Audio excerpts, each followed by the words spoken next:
Shot clock turned off. Durant drives, trips it up. Shot no good, but a foul. As the entire Nets organization goes to help him up. Appropriately so.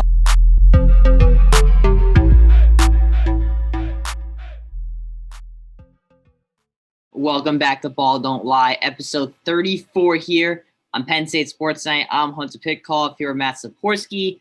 We are, of course, in the studio again, being our TV studio. Hopefully in a couple of weeks, we are back in our natural habitats. But let's talk about a guy who is currently in the place that he was originally in Washington. That's Bradley Beal.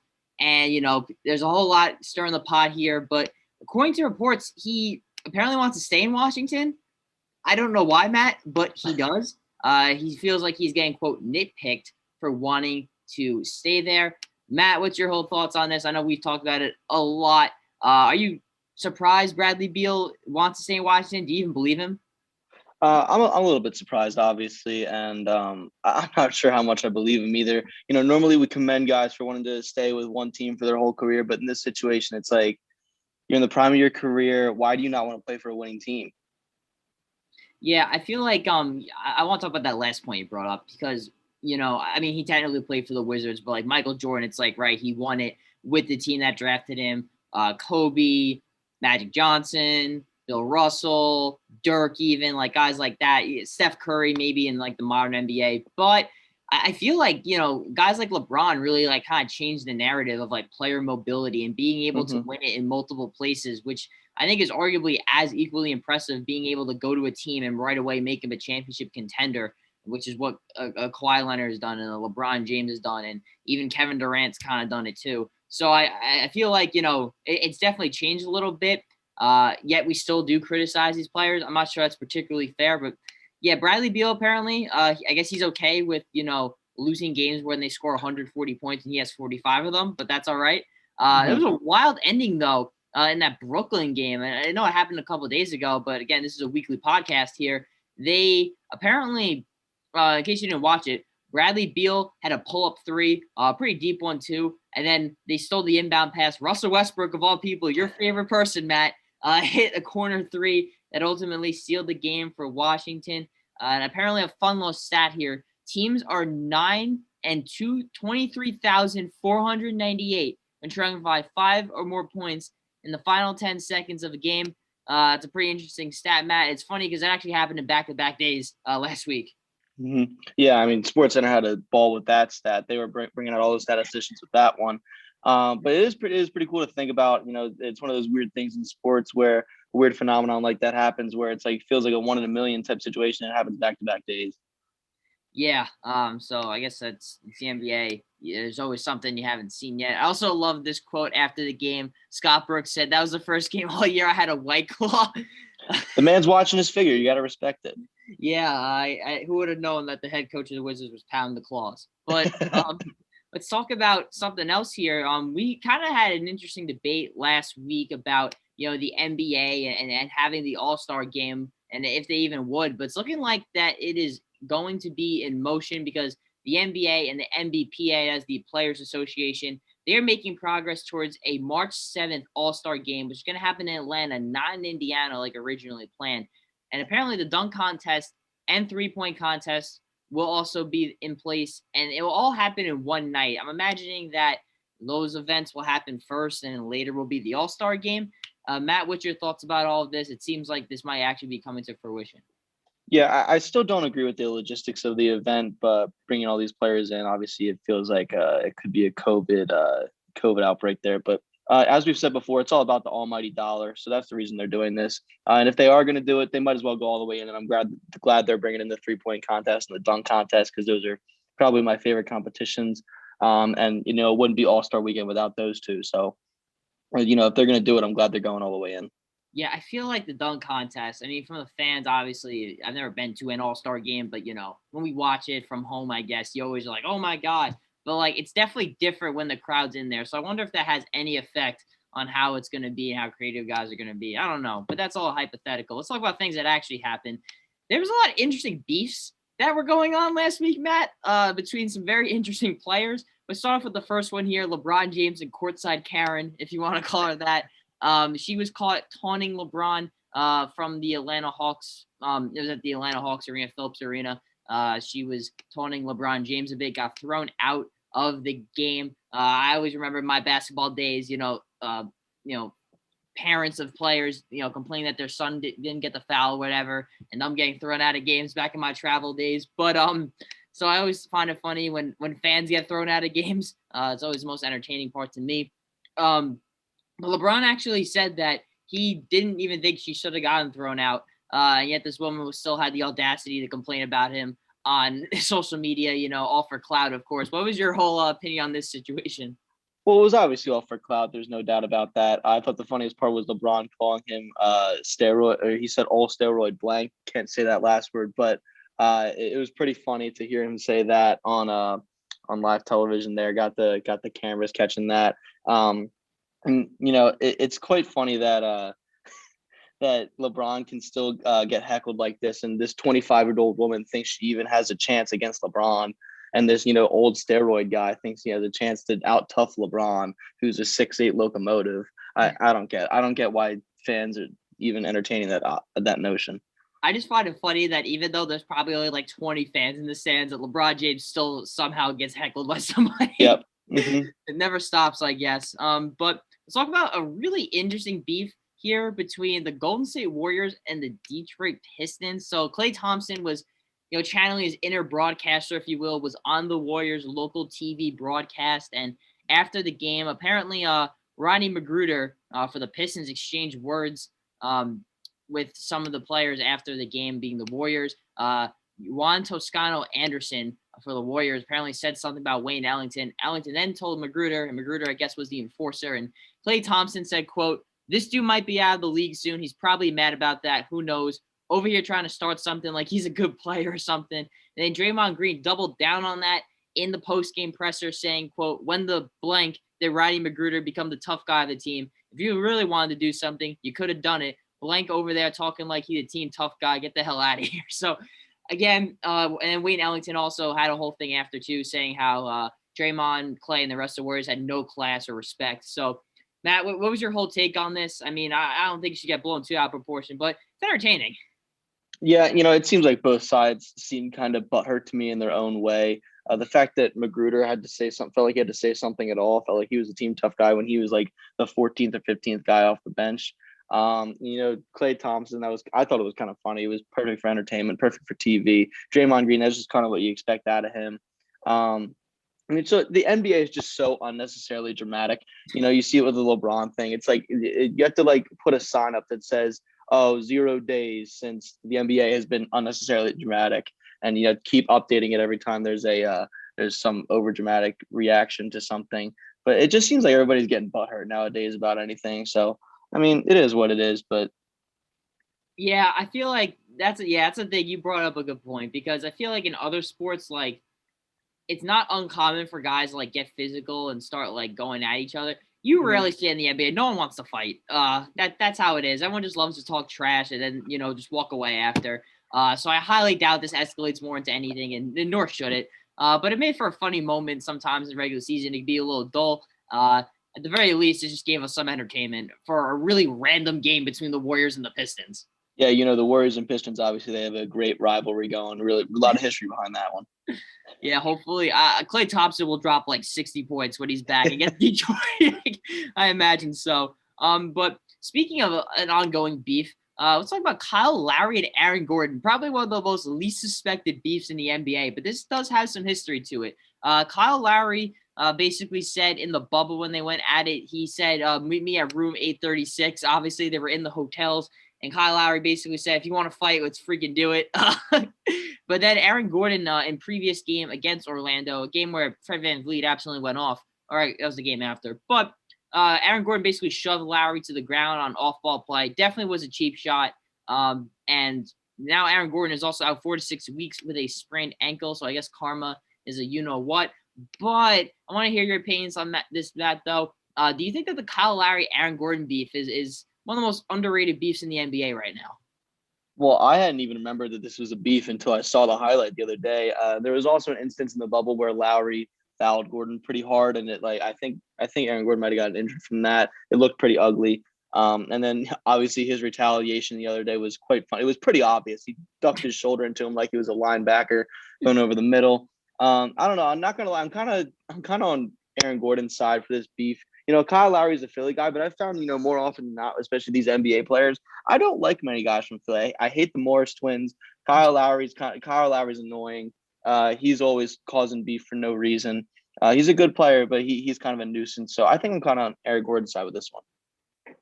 Perhaps, you are what you are from the environment you're from, Matt. So I don't know. Low blow, Hunter. You walked yourself into that one. I didn't mean anything by that. I'm just kidding. But I'm a little surprised you aren't backing up your guys. But yeah, I don't know. I respect Aaron Gordon for not wanting to get punked.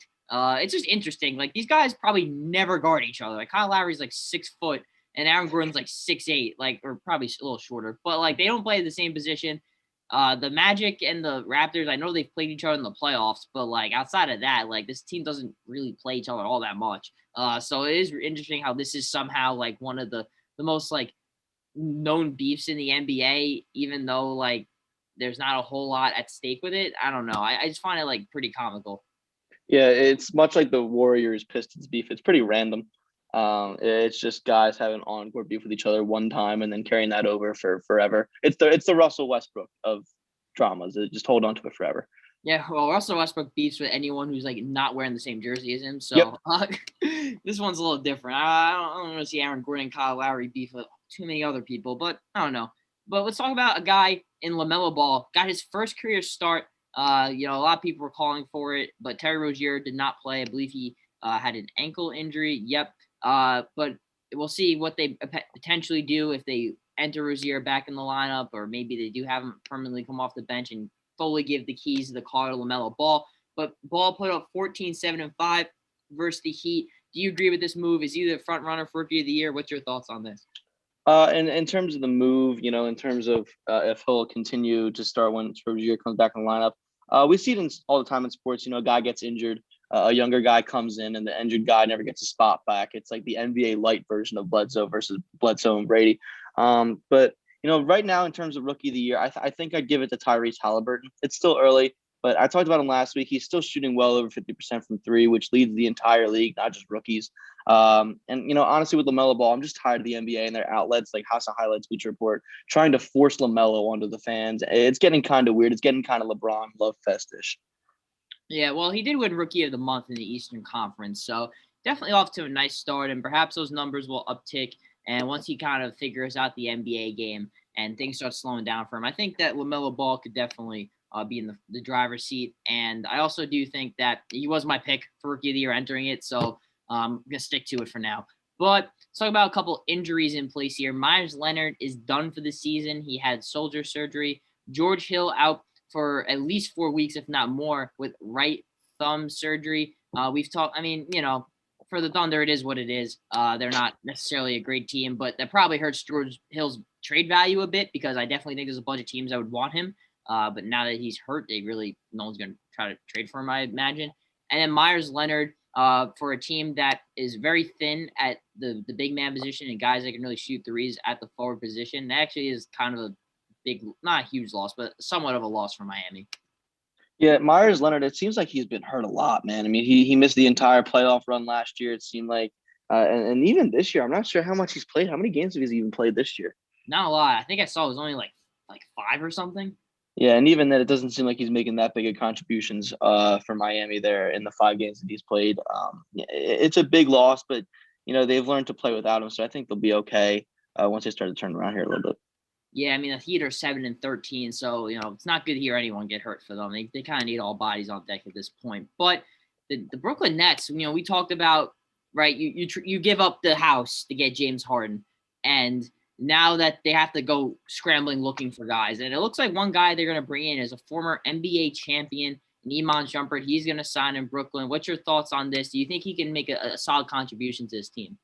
Well, the Nets should be trying to take literally anybody that has any kind of instincts on the defensive end, even a washed Iman Shumpert. So I like the move just for the fact that they're getting a little bit of defense off the bench there. Yeah, it's worth it taking a flyer on him, in my opinion, for those reasons.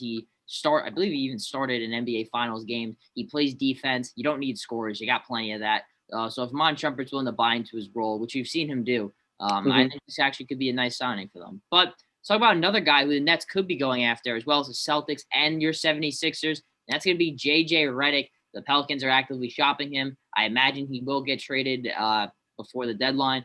Who do you think is going to be the team that ultimately gets him? Well, I'm hoping and praying it's the Sixers. I mean, look, man, Furkan Korkmaz just really boosted his trade value with his performance on Sunday night. So give the Pels Korkmaz in our first rounder and give me JJ back. He would be an awesome bench piece for the Sixers. And Ben and Joel really, really like playing with him. He fit really well with his team when he was here. And he was a fan favorite. You know, he's a great 3-point shooter. Obviously, he's a turnstile on defense, but that doesn't really matter. We're not signing him for his defense. He could be a welcome 3-point shooter. And then if he went to the Celtics or Nets, I'd probably shed a few tears, especially went to the Celtics. That'd be like a stab in the back. And the Nets, just as we've said before, especially, we just brought up Iman Shumpert. It feels like they don't really need any more shooters, especially off the bench. I don't know what his role would be in Brooklyn. I kind of like the Celtics fit the most, if I'm being honest. That Hunter. Yeah. Sorry. Look, they have Seth Curry there. That guy kind of the same player. And I think Seth Curry is actually a little bit of a better player. But J.J. Redick, for the Celtics, I mean, because they have defenders on the wings. They don't really have a sniper coming off the bench that can – oh, you're not happy. You are not happy. No, I'm not, Hunter. Why would you say that? Well, now it's gonna happen because you always get these trades predictions right. Oh, God, I'm so mad at you now. Here's a taste of reality, Matt. The Boston Celtics could use a 3-point shooter, especially coming off the bench, a guy who knows his role, a guy who wants to be in the playoffs again. And I think J.J. Redick, I think, is the best fit with the Celtics out of those 3 teams mentioned. I'd like to move on to the next topic, please. All right, we will. Because we're going to move on to our players of the week now. And Matt, I'll let you go first. I typically do. Who made your list? I'm going to go with Malcolm Brogdon. Over the past week, he's averaged 26.8 points per game, 6 boards and 7 assists. He has been the breakout star for Indiana and a great pairing with Domantas Sabonis as well. Everyone kind of thought the Pacers overpaid for him when they plucked him from Milwaukee a couple years ago, but he's really blossomed in Indiana. He really has, Matt. And I think the big key for him is he's been healthy this year. This is a guy who has battled injuries his entire career. It's a big reason why he was a second-round pick in the NBA draft, even though I had him as a borderline lottery pick in my rankings. He ended up being, I think, the first player to ever win Rookie of the Year as a second-round pick. A lot of people thought that was just like a random season, like a Michael Carter-Williams rookie season. But Malcolm Brogdon's a really good player. He would probably get my vote to be an all-star so far this year. And I think he's been great for them as a big reason why they felt comfortable trading Victor Oladipo. Absolutely. He's been phenomenal. There's no reason to think he won't continue to do that, especially with Oladipo out of there now. He's going to get more shots. Yep. And next on my list, I'm going to go with a guy who's also in that 2016 draft who probably should have been taken a lot earlier. And a guy who didn't get taken at all, that's Fred VanVleet.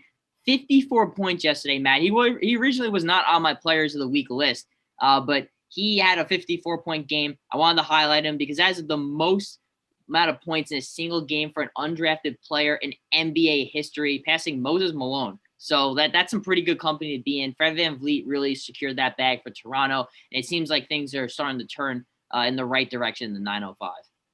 Yeah, it seems like Toronto's really starting to pick it up since we started talking a little bit of crap about them.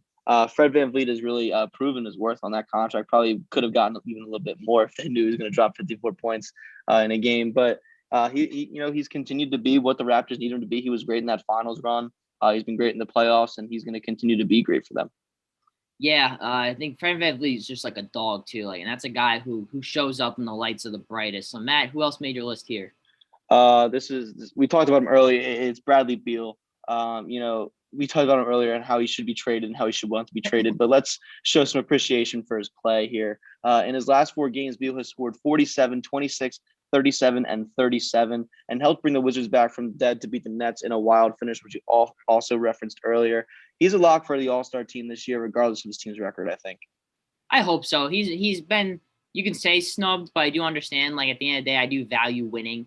Most importantly, and Bradley Beal, unfortunately, as much as he probably helps them win any single game, they still don't win. I really hope he gets traded. I don't even care if it's not to the Lakers because at this point, he just deserves to be somewhere else that's not Washington. So that's my take on that. A guy who I have next on my list, he had 36 points against Miami, averaged 20 points per game on 52.5% shooting from the field. Malik Monk. A lot of people are starting to get a little bit excited about him. I liked him coming into that draft. Not that I thought he'd be like a star player, but I thought he'd be a little bit better than he actually was. He's been very inconsistent, but maybe, like we said, with Terry Rozier going out, LaMelo Ball into the starting lineup, that means more minutes for Malik Monk. And so far, he has capitalized on it. And you know me, Matt. I like digging in my bag for these player of the weeks. Yeah, Malik Monk, he went off that other day at 36 points. Everybody was talking about LaMelo Ball getting the start, but really Malik Monk was the one that shined in that game. And it's taken a while for him in Charlotte to get it going, make his draft pick worth it. But if he keeps putting together games like this off the bench, maybe he'll bring back his draft capital a little bit. I mean, my comparison for him coming out of the draft was Lou Williams, an undersized guard who can just freaking score the ball. Doesn't really do much else. I mean, Lou Williams actually became a pretty good passer, but that was the thing with Malik Monk. I'm like, this dude's just a bucket. Have him come off the bench and get you buckets. So his fit in Charlotte, in theory, makes a ton of sense because that's kind of what they are. It's a very guard-oriented team, very perimeter-oriented team that shoots a lot of threes. But he just hasn't been able to consistently string it together for whatever reasons. So I hope for his case that he's able to really kind of come into full fruition here. Yeah, I agree, Hunter. It'd be great to see him turn it around. The next player on my list, though, Damian Lillard. In the last week, he's had some games where he has scored 30, 44, and 32 while shooting 39% from three. That stretch includes a ridiculous buzzer beater to defeat the Bulls, which we also talked about earlier in the being down by 5 or more with less than 5 seconds to play. Yep. And I'm not sure how people keep forgetting about this guy, man. Maybe it's because his team has been mediocre to start the year. Maybe it's because he plays in Portland. I don't know. But he has continued to ball out in Portland, even without McCollum for the past couple of weeks. Put some respect on this man's name, man. Yeah, I feel like Damian Lillard's like the people's champs of the NBA. I have not heard anybody say I don't like Damian Lillard. Damian Lillard's overrated. Everybody knows, even if Portland's not competing for championships, Damian Lillard is a winning basketball player. He makes your team better. He's not just a guy that puts up numbers. He hits big shots. He's not afraid to take big shots. This guy has done it his entire career. For a guy who came from Weber State and wasn't a big high school player at all to be where he is today. I mean, that just shows you the grit and hard work that Damian Lillard, has. Yeah, he's definitely a grinder, man. There's no doubt about that. He's a hard worker. He's committed. He's, as we talked about with Bradley Beal earlier again, he's committed to his city. He's committed to Portland. He's committed to the Trailblazers and committed to winning a championship there. He does not want to leave there. Hopefully he gets something done for them, though. Yeah, I hope so, too, because, he is a guy who I think could eventually even win an MVP if Portland has a great season or something like that. But next on my list is going to be Bojan Bogdanovic for the Utah Jazz. This was a guy who they did not have in the bubble. He had surgery and unfortunately couldn't be there, but averaging 26 points per game this week. And here are these shooting numbers. So I'm going to say field goal percentage, 3-point percentage, and free throw percentage in that order. 56.1, 55.2, 89.5 in the last 7 days. That is ridiculous. The Utah Jazz were on a huge winning streak, an 11-game win streak at one point. Bojan Bogdanovic has been great. Seems like this offense is really clicking, and having him back is a huge confidence booster and a huge piece for Utah.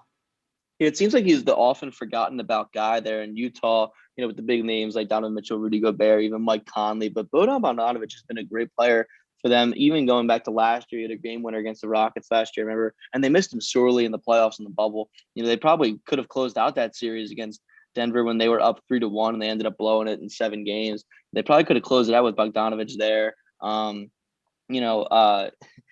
Shooting 55% from 3, that's ridiculous, man. So if he can keep that up. And the thing is that he's hit at least 5 threes in every single one of those games. It wasn't like this was a small sample size. He was putting them up.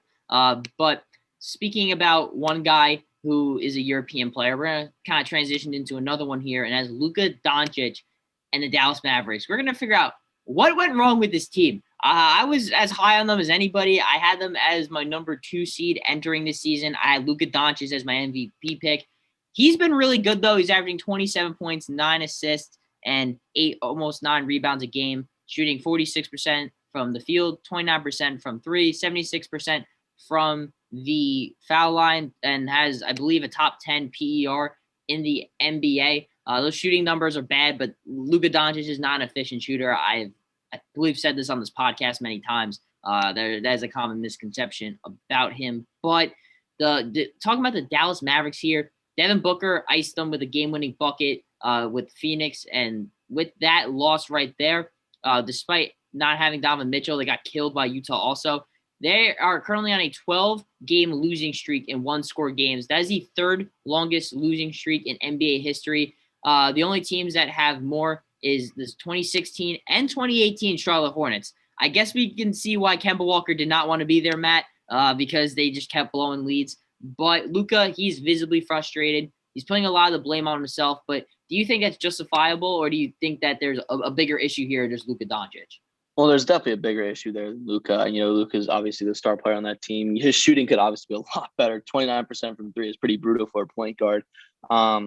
And for, everybody expecting to be an MVP candidate, he could obviously shoot a bit better. But let's remember, he's still young. He's still, 22 years old, if that. So he's still a young player. He's still growing into his game. I think there's a lot of other issues in Dallas that are not named Luka Doncic. Their role players are not playing up to that's where they should be. But that stat about 12 straight losses in one-score games, that's ridiculous, man. That's like the NBA version of the LA Chargers, man. They just can't seem to win a close game. That's crazy. And that was their issue last year too, is that they couldn't close out games either. Although they did in the playoffs, but that was their issue last year. And here's the thing that I find really ironic, Matt. Luka Doncic leads the NBA in assist percentage. So that means that he gets more assists on his team than any other player does on their team. The Mavericks as a team are 28th in the NBA in assist percentage. So what does that tell you? That tells you that Luka Doncic does absolutely everything. And this guy's not getting help. And it's basically just iso ball out there. If Luka Doncic is not making the play, no one's going to make the play. He's basically doing it for you. And they're also 28th in turnover percentage, so they are not taking care of the ball. They were third in points per game last year. They are now 23rd in points per game. So this offense that had one of the highest offensive ratings in NBA history is just terrible this year. It is not good at all. And they are 8-13 in the West. Only 3 games out of the 8 seed, though. Currently on a 6-game losing streak. They've lost 9 out of their last 11 games. And I think, they're going to have to, one of our favorite catchphrases here, rearrange the furniture a bit, because the Dallas Mavericks, there is clearly an issue here. I think it is not Luka Doncic at all. I think the rest of that team needs to play better. Well, I agree with that, Hunter. And obviously the role players need to step up. Josh Richardson, Tim Hardaway Jr., these are all guys that are not going to get you those assist numbers. They're there to score. And that's a shame for Luka that he's, it brings up a good question, and one I just thought of, does it feel like the Mavs are maybe putting too much responsibility on Luka's shoulders right now? I mean, I think that's a kind of a reason why James Harden didn't want to be in Houston anymore, because he was like, a little different. But I feel like they're kind of turning Luka Doncic into the James Harden of Dallas, because it seems like he does just about everything, and which is great. He does get his numbers, but like we say, he's not the most efficient player, because I think he has to do so much that he sometimes has to take bad shots. He sometimes has to make a pass, just to go for it. And I mean, part of that's his game, but I just think that Dallas is in a tough spot right now. And I think they might have to make some drastic moves. One of those moves could be Kristaps Porzingis. I thought maybe they're off to a rough start, but they'll get Porzingis back. He was great in the bubble, the go-to number 2 guy, max dollars at him. They're 3-7 with Kristaps Porzingis, Matt. He has not looked like himself.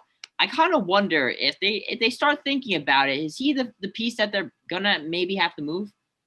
Well, it's a possibility. Porzingis hasn't been terrible since he's been back, but he also has been great. 18.5 points and 8 boards a game is nothing to sneeze at, though it is lower than his career averages. My concern with him right now, like we talked about with Luka, is that his 3-point percentage is at 30%, which is 5 points lower than his career average. That's really, really low. And I think if things don't turn around and quickly, he could become expendable for sure. However, he and Luka do have a good relationships, and I think maybe Luka will vouch for him. And I think there are problems around this team that need to be addressed first before the possibility of shipping off one of their best talents. Yeah, I think if you're Dallas, you have to try to make it work with Porzingis. For one, his trade stock's probably not as high as it typically should be. And like you said, he's not been great to start the year. He's a guy who, let's face it, He's injured all the time. I feel like I always say the best ability is availability. It's why we praise the Jordans, the Kobes, the LeBrons of the world, because they just don't miss games. And unfortunately for Porzingis, a guy who is 7'3" with that frame, we have really not seen it very much. And even when we do, historically, they typically get hurt a lot. And to give max dollars to a guy like that, he was very young and skilled. It wasn't like it wasn't deserved. I think you got to consider it. If the offer is right, if the shoe fits, I think I'd do it because they need something else there. They don't have it. Guys are going to want to play with Luka Doncic, and they don't have scrubs there. Like Tim Hardaway has actually had a pretty solid year. Trey Burke ain't too bad. Jaylen Brown ain't too bad, but there's not a whole lot of difference makers on that team. And if Kristaps Porzingis can't be that difference maker, I think you have to look for someone who can be. I agree. And, maybe get him to, maybe instead of pairing him with a great big man, maybe pair him with a great shooter, maybe pair him with, another great guard, or maybe even a small forward, someone that can, score for their own and make their own shots. Not saying Kristaps can't, but he's just, like you said, he's injured all the time. And I agree with your saying about, your best ability is your availability. And he has not been that. He has not been the model of consistency. Even going back to his days in New York, even before his torn ACL, he was missing, a couple games here and there with just random stray injuries. And, you can't keep having these same injuries, can't keep having these same issues and expect to, continue to have that support behind you. Yeah. And I think another thing that, I think there's two drastic moves you can make on this team. It's trading Porzingis and firing Rick Carlisle. It could come down to one of those. And I think Rick Carlisle is a very well-respected coach. He brought a championship to Dallas, but that was in 2011. It's been 10 years since that's happened. So you can only ride that championship for so long. So I think that kind of just brings up the question, Matt.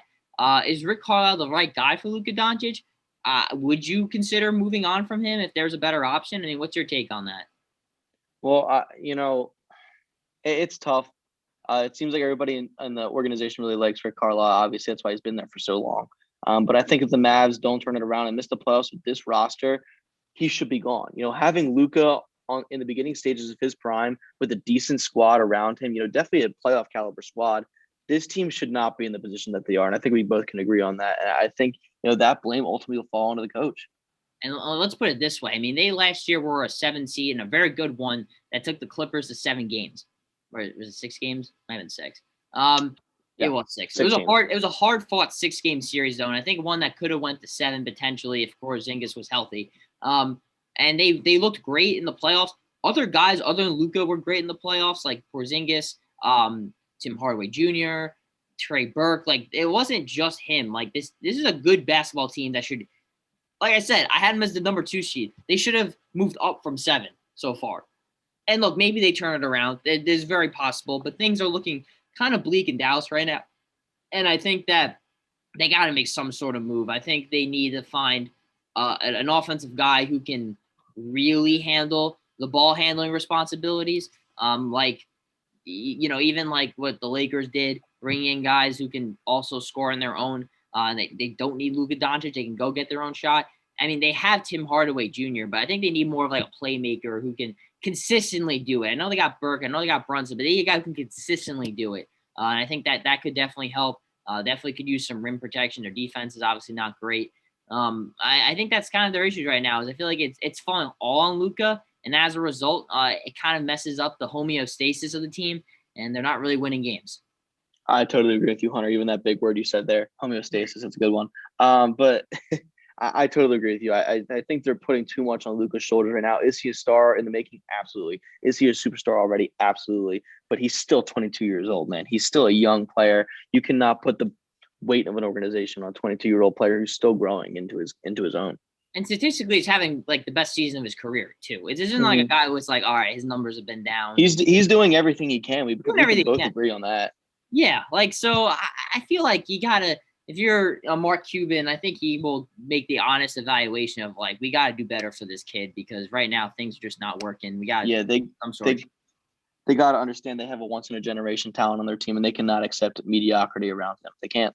Yeah, exactly. And I think they do understand that very well. But let's talk about some MVP talk here. Luka Doncic, if the Mavs were actually winning games, perhaps he would be in this conversation because he's individually having a great season, but we're a little bit over a month into it now, And it still feels like it's very up in the air who can win MVP. I mean, there's definitely some front runners, but there's definitely not one clear-cut guy.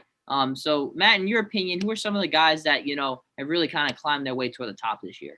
Well, right now, I see it as a 2-horse race. And this year, those horses stand over 7 feet tall. Joel Embiid and Nikola Jokic, they each just won Player of the Month for their respective conference, and they are both putting their teams on their backs this season. Embiid is averaging career highs in points, field goal percentage, free throw percentage, which is important since he gets to the line so often, and he's shooting 40% from three, which is unheard of for a big man. Meanwhile, Jokic is averaging very similar numbers to Embiid in terms of points and rebounds. But what separates him from Joel is the fact that he has nearly 9 assists a game.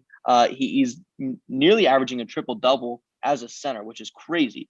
He is also in spitting distance of his career highs in field goal percentage and three-point percentage. Right now, though, I would give the slight edge to Embiid, and here's why. His team has a better record, and they are first in the East. That's obviously weighed in a huge weighted factor for the voters. He is far more dominant on the defensive side of the floor. He is currently a top 6 candidate for the Defensive Player of the Year right now. And the Sixers are 1-4 in games he does not play, and 14-2 in games he does play. So that's a player that is most valuable to his team, wouldn't you say? Yeah, I do have a quick question for you, Matt. So looking ahead, if the Sixers don't finish like first or maybe even second in the Eastern Conference, do you think he would still be in running for it? Or do you think he has to finish like basically toward the top to win? I think if the Sixers finish top 3 in the Eastern Conference, I think he has a legitimate shot at the MVP, especially if he continues on this pace that he's on right now, where he's averaging career highs in points and all the shooting stats. Like I said, he's literally putting the Sixers team on his back right now. The Sixers, when you watch them like I do all the time, they are such a different team when he plays, and it's obvious. And when they don't play, they have to use every player in their roster to try to win a game. And when he plays, it's so much different. They run the offense through him. He mans the middle on defense. He is a dominant player, and just put it at that. He's a dominant player. He's an MVP caliber player. Yeah, for one, I think we got to give credit to Doc Rivers because he figured out how to put Embiid in a great position to succeed. And Embiid is obviously out there on the court executing. So I got to give credit. It takes multiple people to build a team. Daryl Morey seems like he has surrounded a better roster around Embiid. And Absolutely. Unfortunately for the Sixers, the fact that Ben Simmons has been so bad and Embiid's been so good is probably a big reason why he's one of the front runners for MVP. If you look at Nikola Jokic, the Nuggets have had a lot of injuries. They finally got Michael Porter back. They're starting to win a lot of games. Jokic is showing that, all right, I need to score a little bit more for us to kind of win these games and not be so passive, even though he's still averaging 9 assists. And I believe he might even be leading the NBA in assists, or if not, he's right toward the top. So Jokic has been phenomenal. And the Nuggets, while don't have a better record than the Sixers, are starting to play a lot better than one of the hottest teams in the league. But the only thing I disagree with you is that I still think it's more than 2 people. I'd say it's 5 people right now I think have a legit shot. The 2 guys you mentioned, absolutely. I think Kevin Durant has to be in that conversation, averaging 30 points per game on a team that so far, has had a little bit of non-continuity, if you will. But perhaps I think he probably won't win it because, again, Kyrie Irving is there and James Harden's there. It's the same issue he ran into with Steph Curry and Golden State. It's probably gonna be the same thing. Like, you're on a great team anyway. Another guy who I have to give credit to, this is coming from me, is Kawhi Leonard. He has been great this season, having one of the most efficient seasons of his career. The Clippers, like we said, winning counts. They are currently at the top of, I think, the NBA in record. I think they have the best record in the NBA right now. So I think Kawhi Leonard has to be in that conversation as well.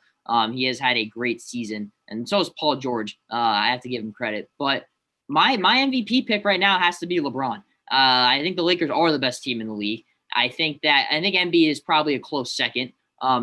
But I do also think that Anthony Davis has not had as great of a season, and therefore LeBron has had to do more. And so I think that LeBron James, again, I feel like he's basically the most valuable player every season, not getting it. But I think right now he would probably be my pick, and the one I'd probably stick with because I do think that the Lakers, a very good chance they finish with the best record in the NBA.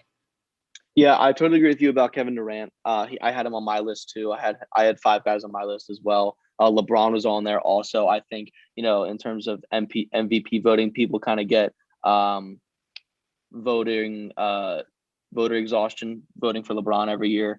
because he's won 4 MVPs, and it feels like he's in the conversation every year, and everybody kind of gets worn out with, just putting LeBron, and it feels like a lazy answer to put LeBron as the MVP, but it's not, because he is, truly the most valuable player to a team, to whatever team he's on, each year and every year in and every year out. He's a fantastic player. There's no doubt about that. He's an all-timer, and he will certainly be in probably the top 3. No matter how the season goes, he'll be a top 3 finish no matter what. And another name I have that you didn't mention is Steph Curry. He's had a fantastic season. It seems like every other night we're waking up to these stats of, he just dropped another 30-point game. The Warriors, you look at that roster right now, that's not a great roster around him. Kelly Oubre has not been good at all, as we've talked about. Draymond Green, his stats have gone way down while he's still a great team player. James Wiseman is a good player, but he's a rookie. So Steph Curry really is truly out there by himself. And, if you took the term most valuable to a team and you attributed that to that award, the most valuable player award, Steph Curry is probably one of the more valuable players to a team anywhere in the NBA, because without him, they would be where they were last year, and that's at the bottom of the standings. You're absolutely right. Steph Curry has been nothing short of spectacular, and he is reminding everybody how good of a player he is after he missed basically all of last season.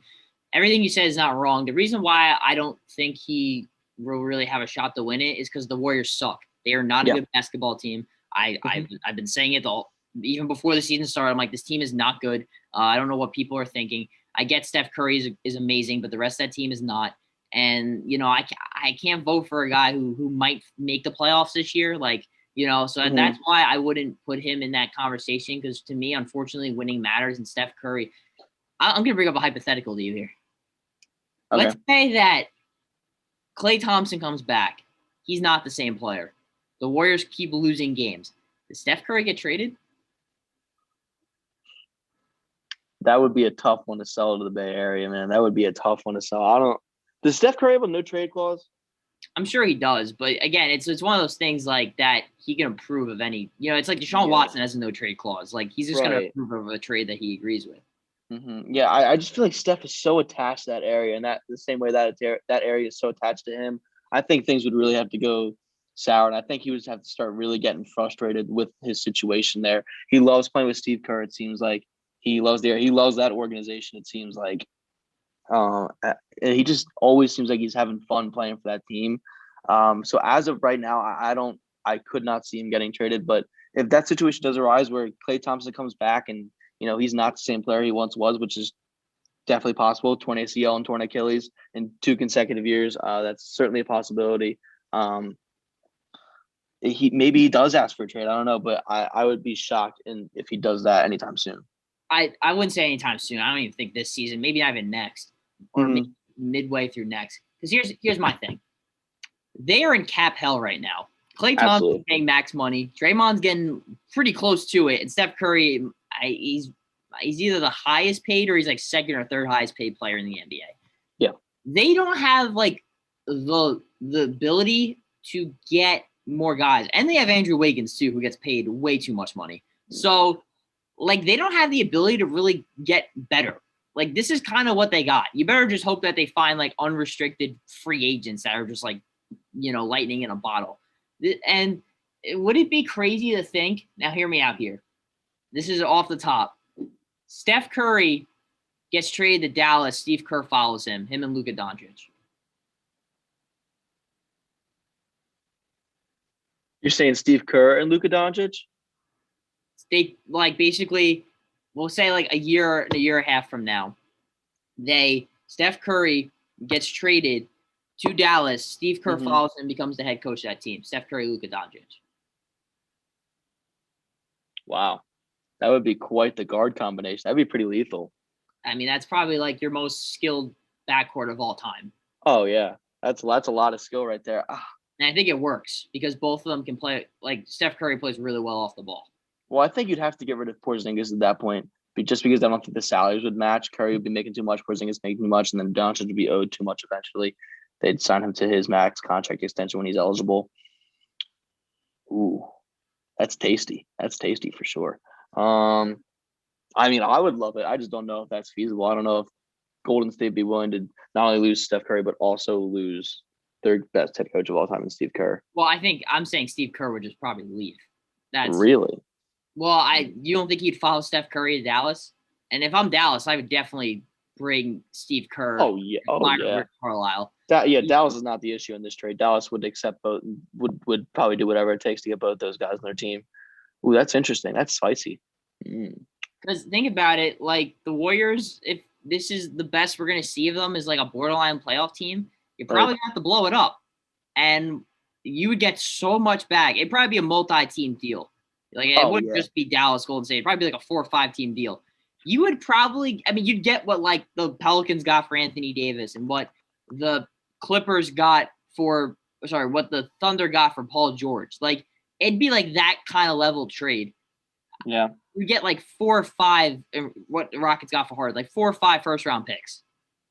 Yeah. I'm trying to look at what Curry's contract is right now. I'm trying to see when his contract is up, but I can't find it. I think it's up for a couple of years. Yeah, because I think he just signed the extension, I right? think it was it was like a year or two ago he signed the extension. And I think it was a 5-year deal. So Yeah. I don't know. I think that'd be, I'm just saying, people gotta start thinking about it more. But maybe I'm overreacting. I don't know. Oh, Steph Curry only has 2 years left on his deal. 2 years? It's this year and then next year. Then he's a free agent. I don't know, Matt. I'm just saying. That's intriguing. That's something to chew on, isn't it? I don't know. Hey, I mean, there could be some other teams involved too, but we talk about, can they find another guy to pair with Luka Doncic? Steph Curry would be not too bad of a guy to pair with Doncic. Mm-hmm. Just saying. But let's talk about some teams that currently in the NBA are kind of on the rise right now. We're gonna be making investments, if you will, putting our money where our mouth is. We're gonna debate which teams' potentials, both short and long term, we would invest in and we believe in. I think an interesting to talk about first is the Houston Rockets. They're on a 6-game winning streak, and that there's no James Harden there. It seems like they're actually playing better without James Harden, perhaps. Victor Oladipo was in that trade, and yes, he said he didn't want to be there, but he's been hooping recently, averaging 21, 5, and 4 on 19 shots per game. So that's where the shots are going. James Harden's like, here's my 30 shots, and Victor Oladipo's like, mine. But yeah, he also has the best defensive rating on the team. 28 threes they made against the Oklahoma City Thunder, beating Houston. We talked about some of their good players already, like Christian Wood, John Wall, some good role players there. So what do you make of the Houston Rockets this season and their long-term future? Well, I think the ceiling for this team is still around a 6-10 finish in the West. They will for sure be competitive for the remainder of the season. I think they proved that. I just question whether they can remain this hot for the rest of the season. Also, they're not, one of the top teams in the West. They would just be first round bait in the playoffs for a team like the Lakers, Clippers, or Nuggets. I think they're a solid team, but I don't buy into their potential for the short term or for the long term, really. Because for the long term future, if they continue to be competitive like this, they continue to have these players, they're going to be stuck in the land of mediocrity, which we have talked about for a while. And that's probably the worst place to be in the NBA is mediocre in that 6-10 range in the conference.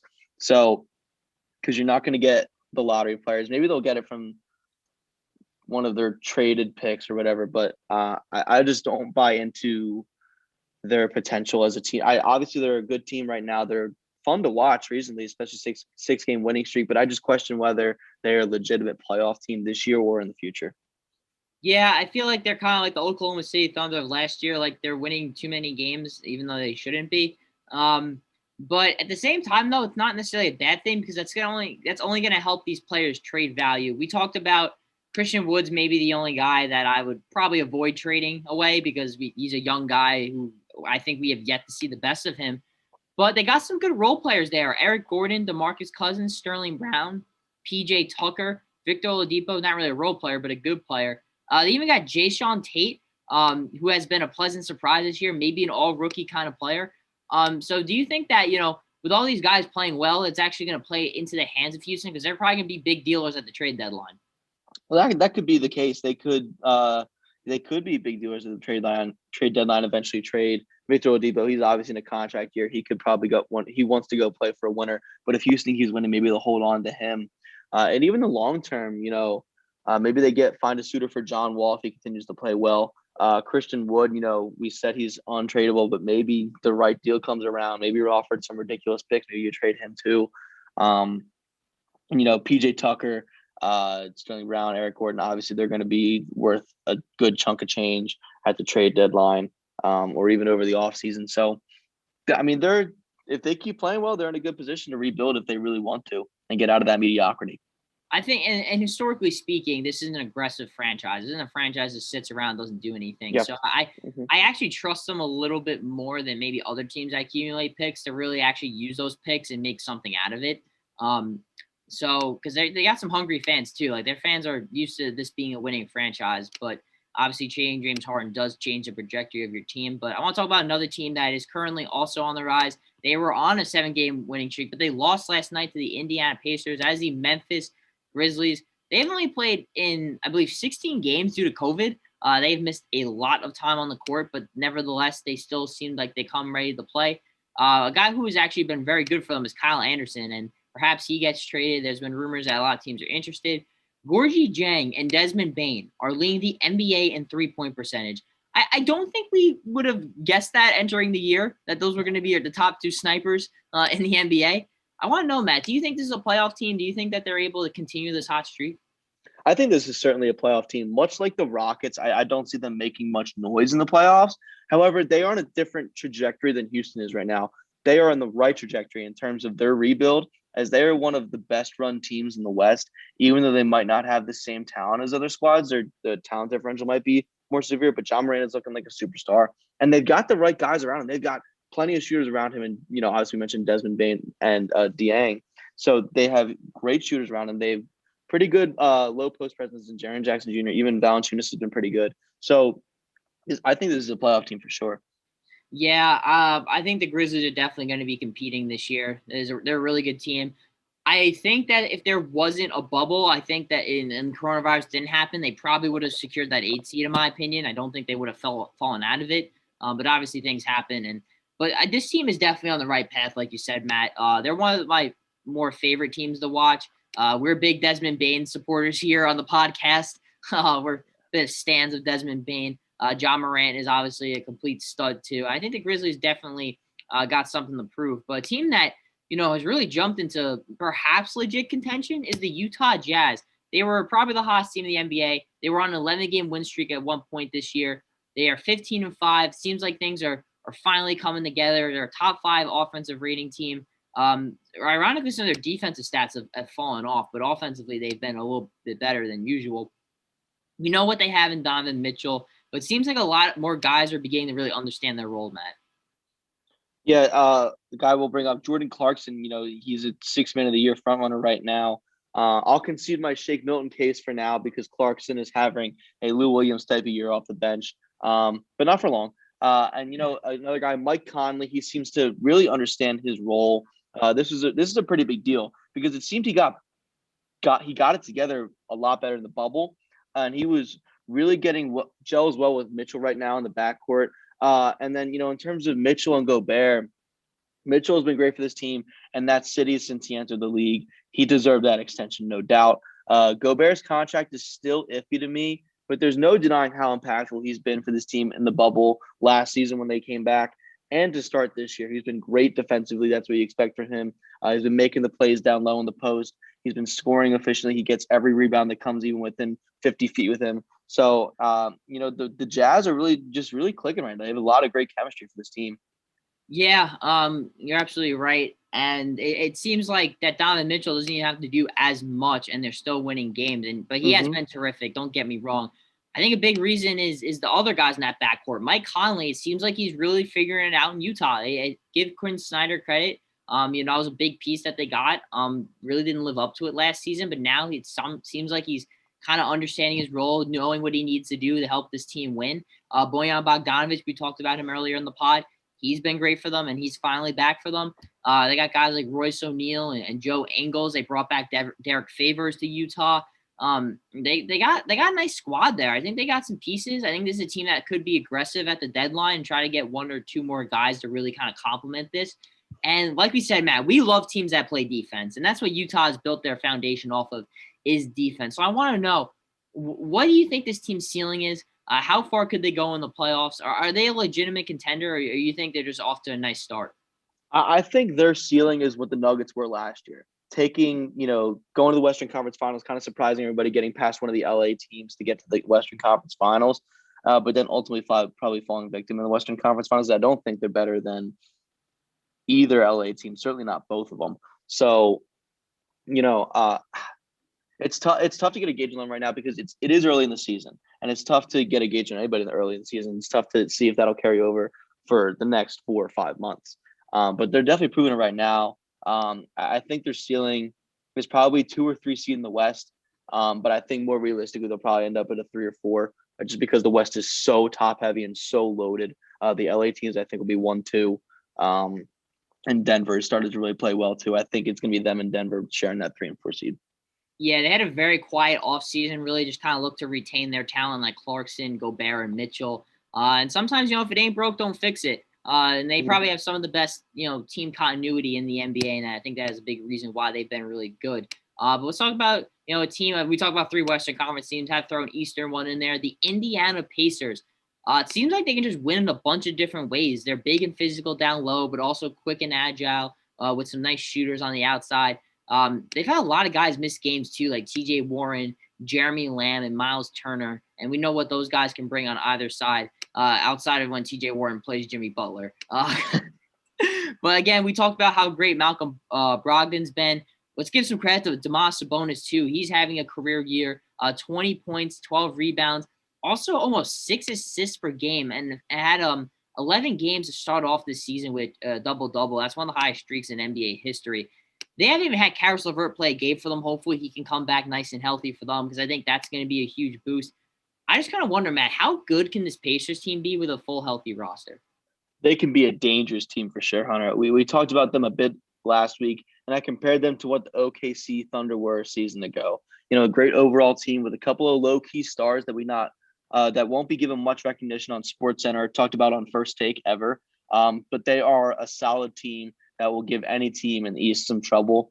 I don't know if they could win a 7-game series against any of the top 4 teams in Philly, Boston, Milwaukee, and Brooklyn, but they would definitely give them trouble for sure. Yeah, I don't know. I feel like it depends which one. I think they could maybe beat Milwaukee, because I think they kind of match up well with them.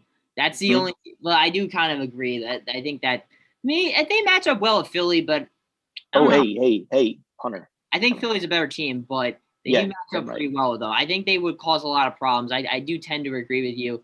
And if Hunter, what? The Sixers did just beat the Pacers on Sunday night. They came back from a 20-point deficit in the third quarter, and all the Sixers had to do was go to a 2-3 zone, and the Pacers had no idea what they were doing. And we didn't have Embiid, so I'll rest my case. All right, I'll let you Sixer fans react to the regular season, overreact to it, if you will. But I think the Pacers are a nice team, and they, like we said, they play defense, and they got some offensive guys there too. I think they would definitely be a tough out in the playoffs, and a team that seems to get better every single season. But last but not least here, we're going to give our All-NBA teams. Last week, we had a little bit of fun giving our All-NBA Real Housewives teams. We definitely had a bit of a chuckle. We're going to do the same thing here, though. We're going to give our All-NBA Twitter cult following team. So me and Matt each compile a list of 5 guys that just get a weird amount of attention on social media, in particular Twitter. It seems like sometimes it's like the Wild Wild West, and things kind of run crazy. So Matt, I want you to go first here. Who made the list? I think this is the most obvious one. It's Aaron Baines. In every sports Twitter comment section, the guy that runs this Aaron Baines fan account is there talking about Aaron Baines, even though most posts have absolutely nothing to do with Aaron Baines. The other day, a guy tweeted, "Just sat down to watch basketball. What have I missed so far?" And the guy who runs the account replied and said, "Aaron Baines is 1 of 2 from beyond the arc and also made his first free throw of the year." So the account began a couple of years ago and has received some recognition from Baines himself, which is pretty cool, but it's very random. That's a great name. I feel like last year was really when the Aaron Baines hype train was happening when he was with Phoenix and he was drilling all these threes and no one knew he even shot three. I was like, what the Yeah. but it's calmed down a little bit this year when he went up north to Toronto. But that's a great name. That is like, yeah, he's like a guy. You're like, he's a good player. I like Aaron Baines. But yeah, it is kind of interesting. It's like, well, why is this guy like, we talked about, why is he trending on Twitter? Like, that's great. Yeah. That, I love when the players like recognize the fan accounts too. That's always the funniest part. Yeah, it was a pretty cool moment for that guy for sure. I'll also never be an Aaron Baines fan because of that one series he had with the Celtics against the Sixers where he hit every corner three known to man. I think he shot 125% from three. So, yeah, I'll never forgive him for that. That's pretty funny. Next on my list, this guy had a 39-point game against the Clippers in the preseason, and it was all downhill from there. Not downhill, but Twitter just kind of ran with it. That is Taylor Horton-Tucker, the Los Angeles Lakers. Of course, this one kind of hits home. He actually is a pretty good player. He's only like 20 years old, and he's 6'4" with a 7'1" wingspan, which I believe is the longest wingspan to height ratio in NBA history. People like can't really figure out like a comparison for him. So he's just kind of like his own little unique thing. And he's starting to get a lot more minutes with the Lakers, especially recently. They actually cut down their rotation from 11 to 9, and he was a guy who actually gained more minutes in that. So the Frank Vogel and company trusts him more. He has some of these crazy dunks and plays that, a guy that his size is typically doesn't make. So I think it's justifiable more so, but Twitter's loving it. People are calling him the next LeBron to take over for the Lakers when he retires. Like, don't worry, our organization will be in Taylor Horton-Tucker's hands. So I, as someone who actually sees this, very up close and personal, I had to put him on here. Yeah, that's a great name to bring up because, even going back to last season before people even remotely knew who he was, LeBron James was saying, this guy's pretty good. Watch out for him. He's going to be good when he starts getting minutes. And lo and behold, preseason comes and he's going off. But I'm pretty impressed with him that he's gotten these minutes when they cut down the rotation. He's kind of like this year's Alex Caruso for that team, isn't he? A little bit, yeah. He would be a guy if the Staples Center was packed. People were going nuts for him. I was tempted to put Caruso on this list too, but I thought putting two Lakers would be, a little unfair. But he's definitely a cult follow too. People absolutely love Alex Caruso. That's been dating back for a couple of years now. But Matt, I want to know who else made your list. Well, I'll start off with the Caruso thing. I didn't put him on my list, but that's a big oversight by me. I probably should have put him on there because he's got a huge cult following with that hairline. Probably my king. But outside of that, another white guy with a bad hairline, Joe Ingles. Literally every single time I go to an Instagram comment section, there's a fake Joe Ingles account that will just comment Joe Ingles and nothing else, and it will get like hundreds of likes. I guess people are still obsessed with white guys who can shoot. So these same accounts will also reply to like trick shot posts or cool moments on House of Highlights or something, and just say Joe Ingles did that, but the cameras weren't on or something of the sorts, which I think is pretty funny. Yeah, that's a good name. I didn't have him on my list, but that one dates back a couple of years. He kind of feeds into it a bit. He's like, I remember I watched a post-game interview once with him, or maybe it was an interview, and they said, like, how do you feel like you're one of the best shooters in the league? He goes, no, I am the best shooter in the league. Like, and then like it was like a whole compilation of Joe Ingles highlights. Again, good player. So he definitely deserves the recognition. But yeah, I think people just kind of love him because he looks like he's a guy from the Y who just kind of rolls up and drops like 20 points randomly, but he's actually an NBA player. Yeah, and he's pretty good too. He can shoot. Yeah, he's a good player. If only he could play defense. Yeah, he offensively, he's definitely a nice piece that Utah has, and a big reason why they've been pretty good. Next on my list, this guy has been a cult follow since high school. So I had to put him on here, is Bol Bol. I did a whole video on this guy. He had to be on here. For one, he's 7'3". We obviously know his dad, Manute Bol, tallest player in NBA history. But he plays like a guard. Like, he's like the weirdest thing. I remember he had that one game in the bubble. It was a preseason game. Didn't even count for anything. Yeah. And he went off, and Twitter literally blew up. I think they had to borderline shut down the app for the amount of tweets that were coming out for Bol Bol. This guy has had the largest cult following. He's done basically squat in the NBA, but he is a really talented player. I hope he can definitely live up to that. But he's just a weird looking dude. Like when you watch a Denver Nuggets game, you're like, who is this guy? Like, yeah. like remember when Denver in that game they started like Nikola Jokic at point. Yes. Jeremy Grant was like the smallest player. He's like 6'8". Like, yeah. I just remember Twitter like erupting. It was like the funniest thing. So Bol had to make this list. A bit of a legacy pick here too. Yeah, Bol, man, what a name to bring up. I'm pissed I missed him on my list. That is an awesome name to bring up. And yeah, that game where Nikola Jokic playing point guard, Bol was the tallest player on the floor, and he was playing small forward. So he's interesting, man. I don't really know why the Nuggets don't give him more minutes because he's such an interesting player, especially defensively. I feel like he could just like put his hands up and block the entire rim. So I hope the Nuggets start giving him more minutes. I hope he starts coming into his own a little bit more offensively because he's definitely a funny player to watch. Yeah, when that term unicorn definitely applies to Bol. But Matt, who else rounds out the list here? Well, this guy is mostly just my Twitter feed, but I'm going to go with Matisse Thybulle. Sixers Twitter definitely has a cult following for Matisse Thybulle. When everybody was talking about the James Harden trade, it was like, oh, we'd have to give up Ben Simmons, Tyrese Maxey. Was like, okay, we could do that. And then they're throwing Matisse Thybulle. It was like, no, shut it down. We don't want James Harden anymore. Matisse Thybulle is not going anywhere. And what can I say? Our city loves great defense. He can't score at all. He can't score with a damn, but he is such a great defender that everybody loves him. Also, his smile and dimples are infectious, and his vlogs are really cool. His vlogs, that's right. Yeah, that's a good point. Very nice guy, awesome defender in the NBA. Doesn't do a whole lot offensively, so he's definitely a defensive specialist for the Sixers, but a pretty good one. And yeah, again, a pretty solid player. He's definitely like the Sixers cult guy for sure. Unless like Tyrese Maxey can maybe overtake him. No, yeah, it's him and Tyrese Maxey right now. It was Shake Milton for a bit, but now it's him and Tyrese Maxey mostly. Yeah, I love it. I actually even made an argument that the Sixers should give him more minutes a little bit. They can Hell yeah. defense. So I'm not opposed to that pick. I think that's definitely again like super long arms, like like interesting frame. I remember people were like saying like, oh, we see the next Kawhi Leonard. I'm like, okay, yeah, this Colt's getting a little out of hand. I think we need to simmer down a little bit. His defense is awesome. Yeah, next on my list, doesn't really have a whole lot to do with like his play.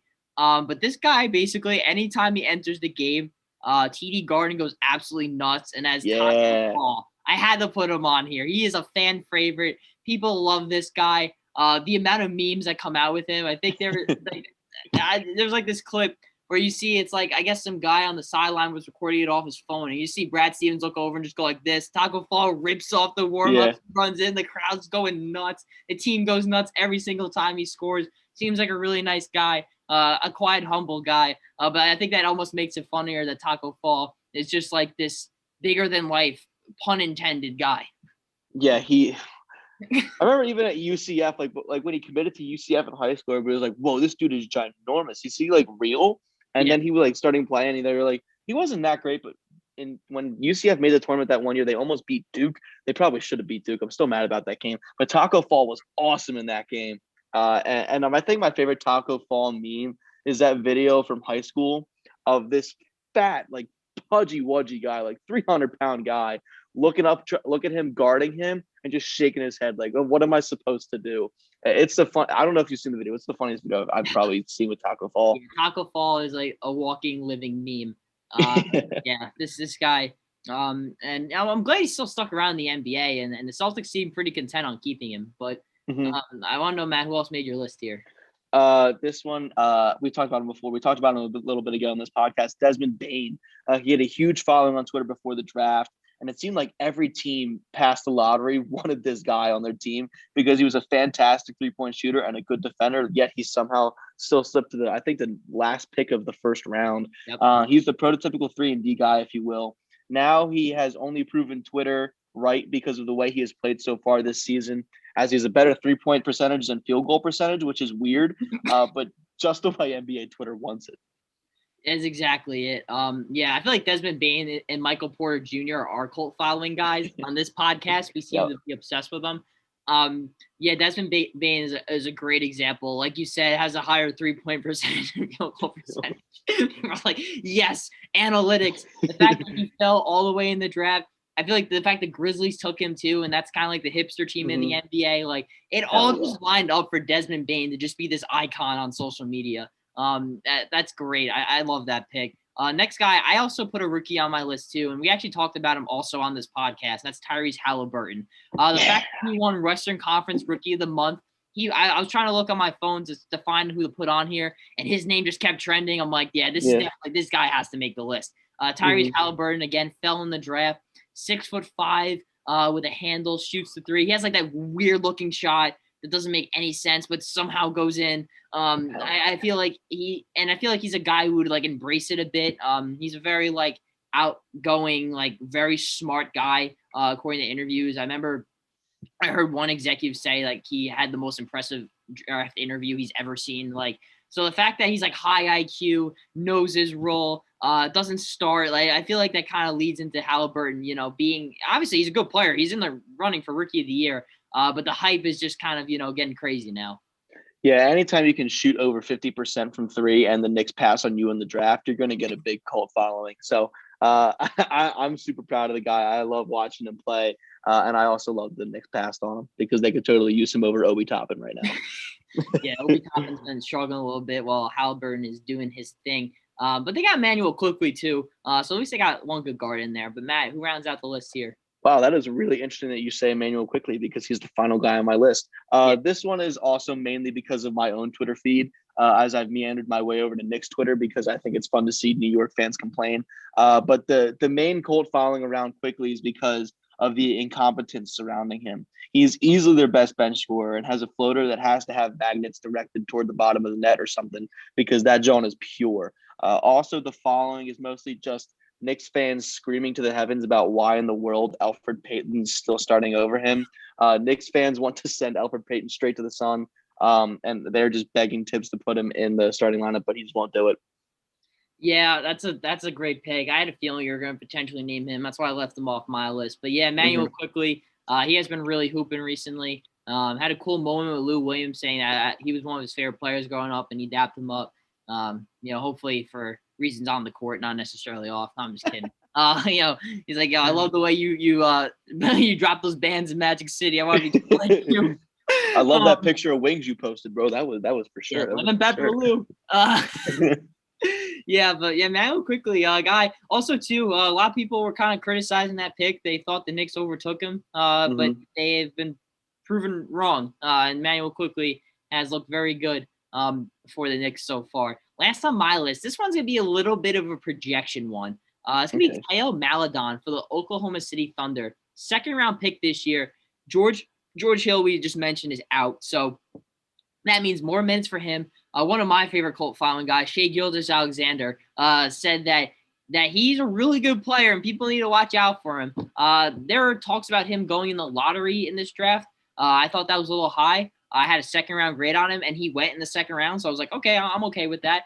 The Thunder, again, they got nothing to lose. I think they're going to give this guy a ton of minutes. He's already put together some pretty good games. I think he's going to gain a cult following. He's a French point guard. I think people are going to start throwing around the Tony Parker comparisons a little bit. I think it's going to get a little out of control. Yeah, I honestly just had to look him up because I had no idea who he was. French guy, I see. Like you said. He was drafted by the Sixers. Look at that. And they traded him. I guess that was part of the Al Horford deal. So his name will be attached to that legend forever. But yeah, pretty cool. 41% shooter, 7.5 points per game. Give this man some more minutes, huh? What do you have to lose? Yeah, I like it. I think what's going to happen is with the extended playing time, he's going to start playing pretty well. And then I think Twitter is going to go nuts. That is going to be my prediction. I kind of want to throw one in there that, people aren't looking out for, but I'm going to speak into existence. Yeah, I like the name too. The Theo with the tilde over the E. I like that. Yeah, it's pronounced very Theo, cool. Actually. Excuse me. Yeah, I'm not saying, it's super French stuff right here. Theo Maledon. Again, the next Tony Parker, watch out. Or the next Frank Ntilikina. I don't know. It could go either way, I guess. Either a Hall of Famer or a draft bust. I don't know. That's going to wrap it up here for Ball Don't Lie. I hope you guys enjoy that. We're going to try to, maybe get a little more creative with these all-NBA teams because it seems like people like to enjoy that. Me and Matt personally do enjoy it as well. Thank you for watching. We're coming up on episode 35 next week, Matt. That's pretty nuts. Yeah, 35 episodes. I mean, I obviously haven't been here for all 35, but I think this would be my 24th or 25th then. Because when did I start? Did I start on 10 or 11? I don't know. It was like around there, I think. Yeah. After our lovely David Green went off to greener pastures and graduated from Penn State. Yep. But yep, that's gonna wrap it up here. Thank you all for watching, and we'll catch you next week. See you. Thank you for watching this edition of Penn State Sports Night. If you're a fan of our content, please be sure to subscribe to our YouTube channel for more clips. Also, follow us on Twitter at PSSN TV and on Instagram at PSU Sports Night to keep up with all the action. For all my colleagues, we are Penn State Sports Night.